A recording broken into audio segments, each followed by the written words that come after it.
Hi, ಇವತ್ತಿನ kitchen ಡೇಯಲ್ಲಿ chicken soup ಮಾಡೋಣ.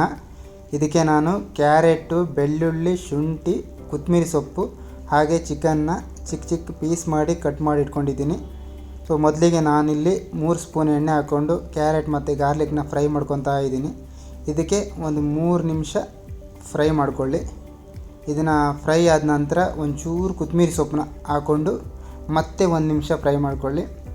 So ನಿಮಗೆ ಎಷ್ಟು ಬೇಕು ಅಷ್ಟು ನೀರು ಹಾಕೊಳ್ಳೋಣ ಇವಾಗ. ಸೊ ನಾನಿಲ್ಲಿ 3 ಜನಕ್ಕೆ ಮಾಡ್ತಾಯಿದ್ದೀನಿ.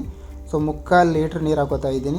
ಹಾಗೆ ಇವಾಗ ಉಪ್ಪು ಹಾಕೊಳ್ಳೋಣ. ರುಚಿಗೆ ತಕ್ಕಷ್ಟು ಉಪ್ಪು, ನಿಮ್ಗೆ ಎಷ್ಟು ಬೇಕು ಅಷ್ಟು ಉಪ್ಪು ಹಾಕ್ಕೊಂಡು ಮತ್ತು ಇವಾಗ ಕುದೀತಿರುವಾಗ ಪೆಪ್ಪರ್ ಪೌಡ್ರ್ 1.5 ಸ್ಪೂನ್ ಹಾಕೊತಾ ಇದ್ದೀನಿ. ಸೊ ನಿಮ್ಗೆ ಎಷ್ಟು ಖಾರಕ್ಕೆ ಬೇಕು ಅಷ್ಟು ಹಾಕ್ಕೊಳ್ಳಿ. ಪೆಪ್ಪರ್ ಹಾಕ್ಕೊಂಡು 1 ರೌಂಡ್ ಹಾಗೆ ಗರ ಬರ ತಿರುಗಿಸ್ಕೊಂಡು ಸೊ ನಾನಿವಾಗ soup powder, veg soup powder ಬರುತ್ತೆ, ಅದನ್ನು ಸೇರಿಸ್ಕೊತಾ ಇದ್ದೀನಿ. ಸೊ ಇದನ್ನು ಸೇರಿಸ್ಕೊಳ್ಳೋದ್ರಿಂದ ನಿಮಗೆ ಥಿಕ್ನೆಸ್ಸು ಮತ್ತು ಕಲರ್ ಎರಡೂ ಬರುತ್ತೆ. ಸೊ ಕಾರ್ನ್ಫ್ಲೋರ್ ಮತ್ತು ಸೋಯಾ ಸಾಸ್ನ ಯೂಸ್ ಮಾಡೋ ಅಗತ್ಯ ಇರೋಲ್ಲ. ನೋಡ್ಬೋದು ನೀವು ಇಲ್ಲಿ ಆ ಕಲರು ಬಂದಿದೆ ಹಾಗೆ ಥಿಕ್ನೆಸ್ಸು ಬಂದಿದೆ. ಇದನ್ನು ಹಂಗೆ 1-2 ನಿಮಿಷ ಕುದಿಯೋಕ್ಕೆ ಬಿಡಿ. ನೋಡ್ಬೋದು ಇಲ್ಲಿ ಕುದೀತಾ ಇದೆ. ಇವಾಗ ನಾನು 2 ಮೊಟ್ಟೆನ ಪೇಸ್ಟ್ ಮಾಡಿ ಇಟ್ಕೊಂಡಿದ್ದೀನಿ. ಅದನ್ನು ಸೇರಿಸ್ಕೊಂಡು ಲೋ ಫ್ಲೇಮಲ್ಲಿ ಹಂಗೆ ಹಾಕ್ಕೊಂಡು ತಿರುಗಿಸ್ಕೋಬೇಕು, ಅಡಿ ಹಿಡಿಬಾರ್ದು ಅದು.